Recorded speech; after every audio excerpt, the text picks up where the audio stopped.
আজ আমি রানুর ঝুলি নিয়ে চলে এসেছি। আজকে শোনাবো ভালোবাসার জয়। রণজয় নামে একটি ছেলে ছিল। সে সুন্দর, হ্যান্ডসাম যাকে বলে, পড়াশোনায় ভালো, কলেজে পড়ে একটি ছেলে।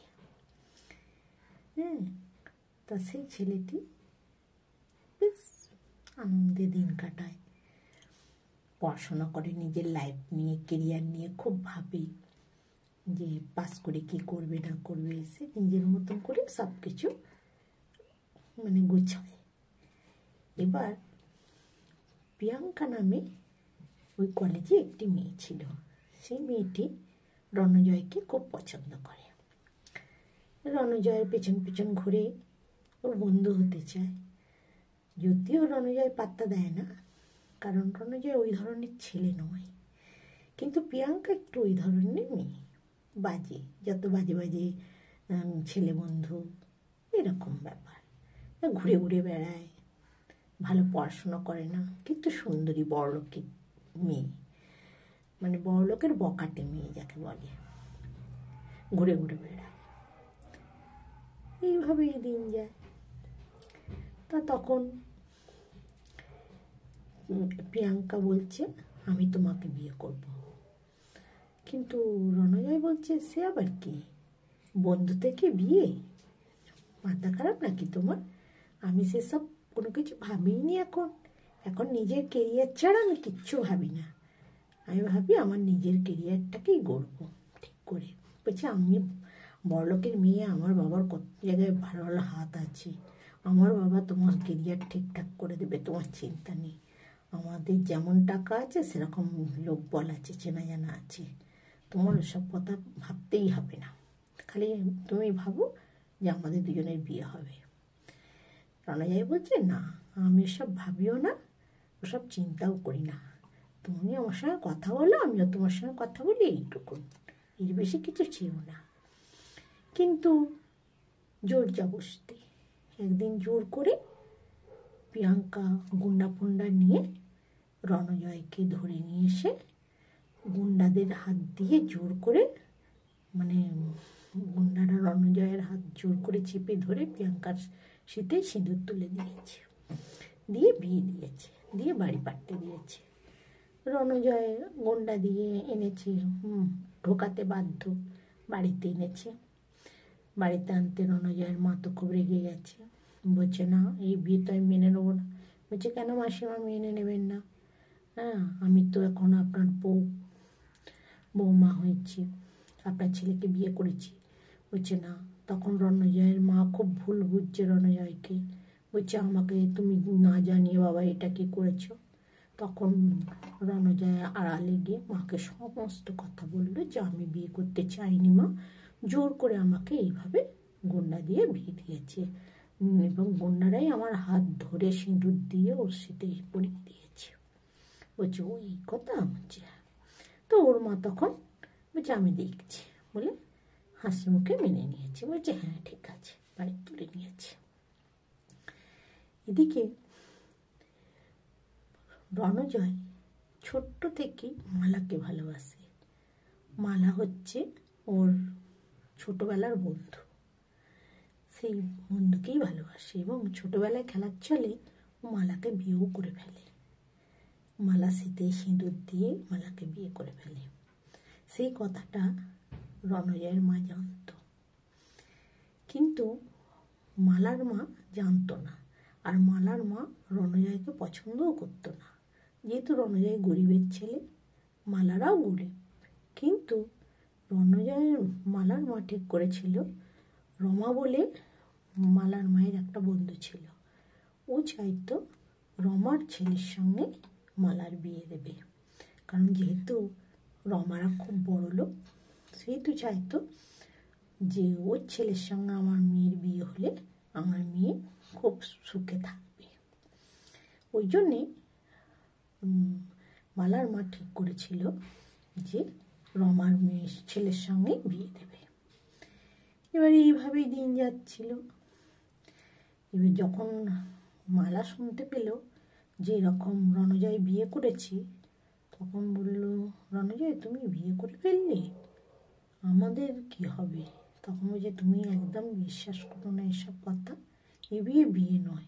কিভাবে বিয়ে হয়েছে সব বলল, যে এইভাবে জোর করে আমাকে গুন্ডা দিয়ে আমার হাত দিয়ে সিঁদুর লাগিয়ে ও শীতে তুলে ঘষে দিয়েছে, আমি কিন্তু বিয়ে করিনি। কিন্তু তুমি যে আমার উপর যদি ভরসা করো, যেরকম করো সেরকম ভরসা নিয়ে থাকো, এই বিয়ে থেকে আমি বেরিয়ে আমি ঠিক তোমাকেই বিয়ে করব, এটাকে আমি বিয়ে বলে মনে করি না। তো ভালো, মালা খুব ভালো মেয়ে, খুব দেখতে সুন্দরী, গরিবের মেয়েটি খুব ভালো মেয়ে। ও অপেক্ষা করে আছে রণজয়ের, দেখা যাক রণজয়কে বিশ্বাস করে। এদিকে বেশ কয়েকদিন যাওয়ার পরে রণজয়ের মা প্রিয়াঙ্কাকে বলছে, তুমি তো আমার ছেলেকে বিয়ে করলে, কিন্তু আমার ছেলেকে নিয়ে তুমি ঘর করতে পারবে? বলছে, কেন আন্টি এই কথা বলছেন কেন? আমি কেন পারবো না ঘর করতে? আমি ওকে বিয়ে করেছি, আমার বাবাকে বলে অনেক ভালো জায়গায় চাকরি ব্যবস্থা করে দেবো, আর আমি তো এখানে থাকবো না, আমি ওকে নিয়ে আমার বাবার বাড়িতেই চলে যাব। বলছে, তাহলে এখন থেকেই তুমি তোমার বাবার বাড়িতে চলে যাও, আর ওকে নিয়ে যাওয়ার চেষ্টা করো না। বলছে, কেন? বলছে, তোমার লাইফ কি, ওকে নিয়ে যাবে? তো একটা গণকত্ব হওয়ার পরেই বলে দিয়েছে যে 40 বছরের বেশি ও বাঁচবে না, 40 বছর বয়স হবে ও তার আগে থেকে অসুস্থ হয়ে মরে যাবে, খুব তাড়াতাড়ি অসুস্থ হয়ে পড়বে।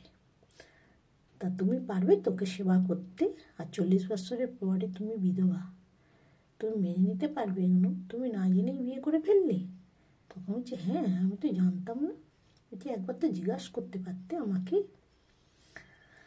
তখন তো কয়েকদিন যাওয়ার পরে ও তখন আর থাকতে চাইছে না, ওকে ছেড়ে ছেড়ে থাকছে, চলে যাচ্ছে বাপের বাড়ি, বেশিক্ষণ চলে যাচ্ছে, থাকছে না। আর টনি নামে একটা ছেলে ওর বন্ধু ছিল, ও এখন তার সাথে হচ্ছে খুব, প্রিয়াঙ্কা।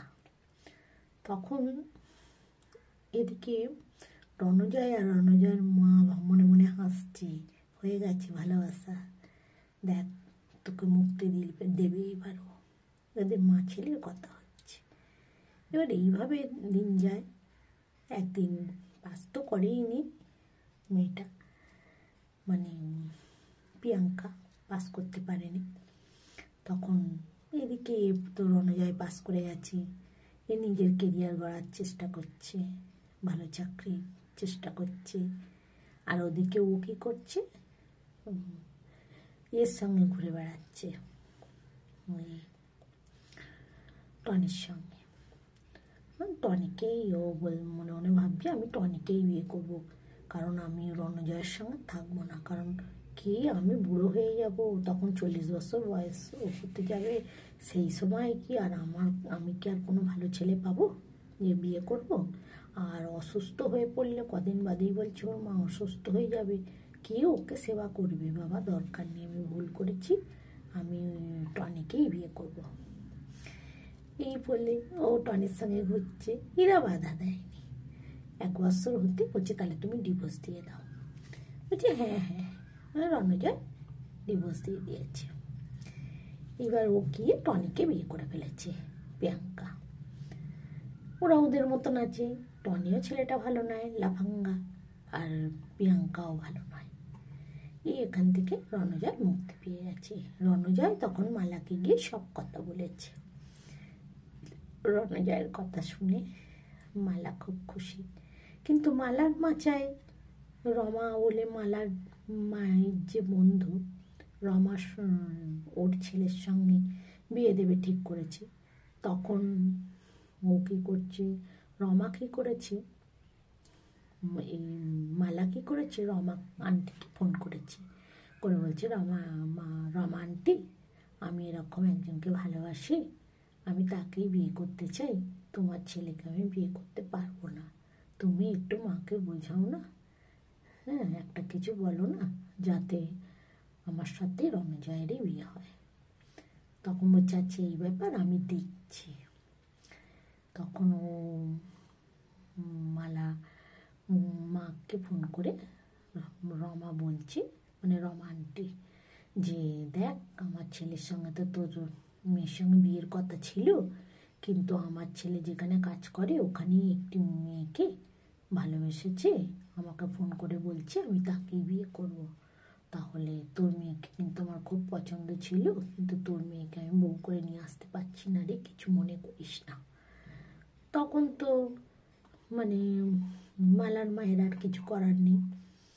মালার মা তখন রণজয়ের সঙ্গে বিয়ে দিয়ে দিল। এবার ওদের ধুমধাম করে বিয়ে হয়ে গেল। এবার ওরা খুব আনন্দে সংসার করতে লাগলো। আর রমা দেবীর একটু মনটা কষ্ট হলো, কারণ রমা দেবী খুব মালাকে ভালোবাসতো। মালা খুব সুন্দরী ভালো মেয়ে ছিল, স্বাভাবিক বন্ধুর মেয়ে, ভালোবাসতো, কিন্তু কিছু তো করার নেই, তার জীবনটা তো দেখতে হবে, সে যাকে চায় তাকে পেয়ে সে সুখী হবে। তাহলে এদিকে এরা রণজয় আর মালার বিয়ে হয়ে গেল, এরা সুখী হলো, খুব আনন্দে দিন কাটাতে লাগলো। আমার গল্পও শেষ হলো। অন্যদিন আবার আমি রানুর ঝুলি নিয়ে আসবো। আজকে যাই।